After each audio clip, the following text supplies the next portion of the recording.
it seemed to me, I wonder, we're looking at incarceration rate from something 1991 when the Royal Commission came in at 14% to now 28% for Indigenous people, predominantly men. Do we get this conversation wrong though? Because I mean, a lot of the focus has been, and even The Guardian came out and wrote a piece about this, that in fact, and I talked to Anthony about this, that Indigenous people now, according to, the stats from the Institute of Criminology, if you standardise it to the population, so they're overrepresented in the prison population, they're less likely to die in prison than non-Indigenous people. The real issue is the over-incarceration of Indigenous people. Yeah, and I've had a bit of an email correspondence about this with Anthony Dillon, and his position is, well, prisons are safer for First Nations people.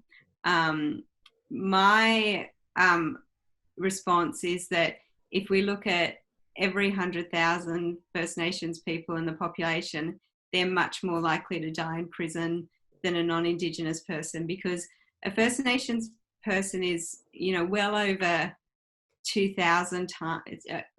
They're approximately, let me put it another way, they're approximately 2,000 for every 100,000 likely to be in prison, whereas a non-Indigenous person is only about 160 of every 100,000 people. So their chance of ending up in prison is almost negligible compared to an Indigenous person.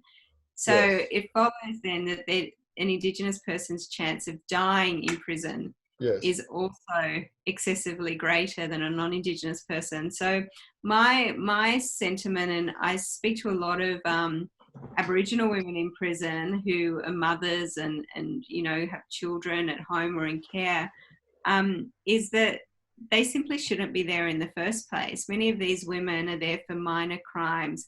Many of these women have gone into remand, have been denied bail without even having the opportunity to prepare a trial or to be convicted and sentenced. So I think if we, look at this issue of incarceration, deaths in custody are the tip of the iceberg. There is so many harms that go into, the lives of First Nations people outside of the issue of deaths in custody, including going back to the issue of children, including children being removed from parents, including children being traumatized by having their parents being locked up. And again, we know all the outcomes for children of incarcerated parents is sorely diminished as a result of incarceration. So I think that's the real issue, that we're just simply incarcerating too many First Nations people on